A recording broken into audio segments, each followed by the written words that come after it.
Thank you, Madam Speaker, and I rise to oppose Bill 14. So, this bill is another example of this government doesn't really like the rules and that they make them up and they go along and then they change the rules and they realize they're misinterpreting the intent of the law and people are misinterpreting it. We forgot to consult this guy and now we need to come back with this amendment that doesn't really fix it. And I have to say, Madam Speaker, I was really hoping that we would be debating with a government that would actually do their work before we came to the legislature floor for a time-allocated debate where we only have an hour, and I don't actually even have enough time to say all the ways that this bill is a piece of garbage. All right, so here's the highlights. This bill is the latest attempt for the government to put more power into the minister's office and subvert the democratic process. This is not what Albertans want.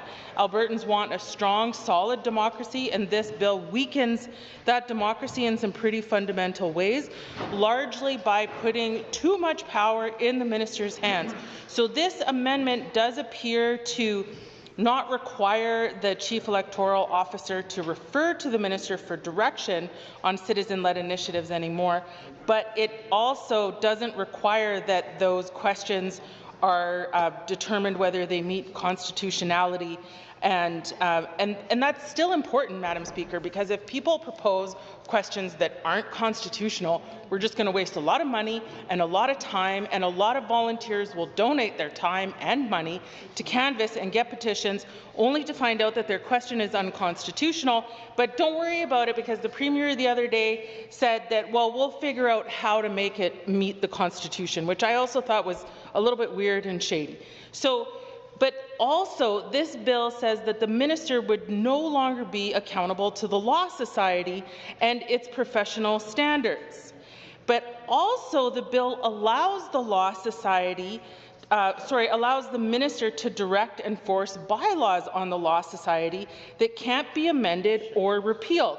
So this bill allows the Minister of Justice to set the rules, force the Law Society to accept them, and then is not held accountable by professional standards. Are you kidding me? You don't get to just make up the rules and then say, oh, well, I don't need to abide by them because I'm the minister. Through the chair to the minister.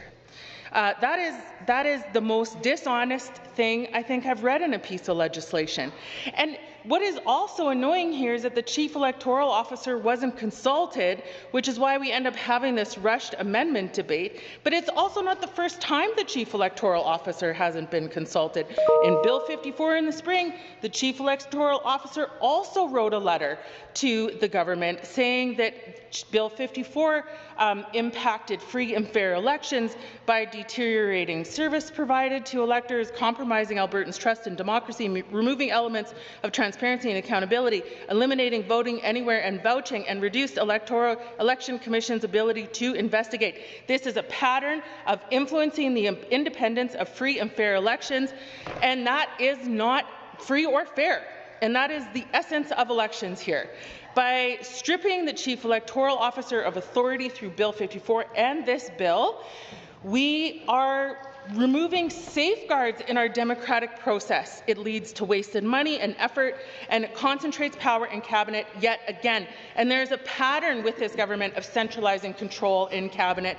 This is one of 13 different bills that we have debated and the government has passed that centralize power in the minister's office. Bill 18 was all around federal funding approvals. Bill 17, ministerial control over healthcare decisions and recovery facilities.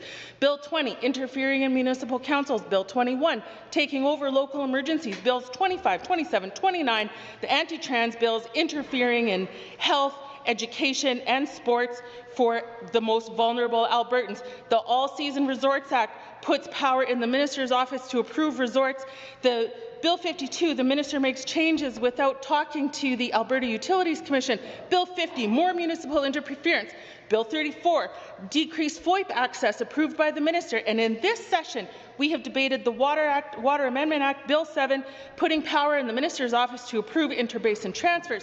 Bill 13, professional societies. For crying out loud, Madam Chair, this government needs to stay in its lane. This government is drunk on its own power, swerving through all the lanes, knocking down the pylons of democracy, accountability and transparency on its way to where, Madam Speaker? Nowhere good, I can tell you that. The last thing I want to talk about is that this bill introduces overt partisan influence over electoral processes through this ridiculous nomenclature stuff. Not allowing certain names to be used for political parties, that's petty. It's a government that's afraid of competition. It's afraid, it says voters will be confused. Give voters more credit. Give me a break. This is about being too afraid to allow honest competition. Leaders don't stifle competition. They welcome it. They choose to lead and bring people with them because they have a vision that people want to be a part of. They don't just kick up a big stink and take their toys and go home anytime somebody disagrees with them. This government doesn't have a vision for Alberta. This government wants to just create a whole bunch of ridiculous pieces of legislation that actually stop people from using a name in a political party. Goodness me. This government should be ashamed of its actions here tonight, and that is all the time I have, Madam Chair.